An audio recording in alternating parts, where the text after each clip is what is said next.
ठीक है जी, उनको बुलाएं। और उस पर उन्होंने फिर बुला के जो अमला था उनसे थोड़ा सा उन्हें सरजनिश की कि जब मैंने आपको कह दिया है तो फिर आप खान साहब की बात इनके बेटों से क्यों नहीं करवाते। तो अमले ने कहा जी कि हम पता करके आपको बताते हैं सीनियर से। उसके बाद इमरान खान साहब वहाँ से चलते चलते जहाँ पे इनकी फैमिली बैठी हुई थी वहाँ चले गए और वहाँ पे सबसे पहले अलीमा खान साहबा जो इनकी हमशीरा हैं उनसे मुलाकात की इन्होंने। फिर इसके बाद इनकी जो दूसरी हमशीरा हैं वो मेरा ख्याल है डॉक्टर उस्मा है, उनसे ये मिले। अलीमा खान साहबा के साथ बाकायदा उन्होंने हक किया और उसके बाद जो उस्मा खान जो इनकी दूसरी हमशीरा है उनको बाकायदा थपकी दी।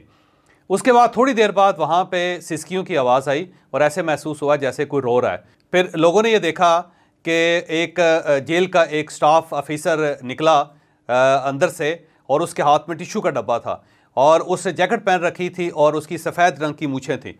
तो बड़ी तेज़ी से खान साहब की तरफ गया और उसने उनको टिश्यू पेपर दे दिया और खान साहब जो हैं उन्होंने अपने आंसू पूछने शुरू कर दिए। पता चला कि खान साहब बाकायदा वहाँ पे रो रहे हैं और शायद वो अपने बेटों को याद कर रहे थे। और ज़ाहिर है एक वालिद है और 5 महीनों से अगर उनकी बच्चों के साथ बात नहीं हुई तो एक जज्बाती सा सीन वहाँ पर पैदा हो जाता है। तो खान साहब को जब रोते हुए जज साहब ने देखा तो जज साहब भी थोड़े से डिस्टर्ब हो गए और उन्होंने फिर दाएं बाएं देख के उन्होंने कहा जी मैं 10 मिनट के लिए ये समाअत मुलतवी करता हूँ और उसके साथ ही वो उठ के चले गए।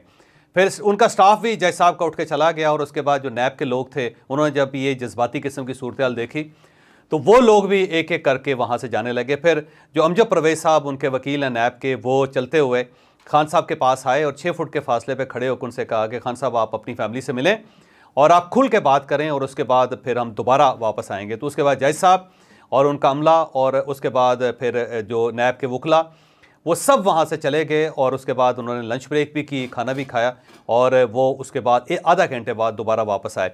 इस दौरान इमरान खान साहब के 3 वकला वहाँ पर रहे। शुएब शाहीन थे, शराज रांझा साहब थे और इसके साथ साथ उमैर नियाजी साहब थे। ये तीनों इमरान खान साहब से थोड़े से फासले पर खड़े हो गए और ये तीनों भी रंजीदा थे और इनको समझ नहीं आ रही थी कि ये किस तरह खान साहब को तसल्ली दें। बहरहाल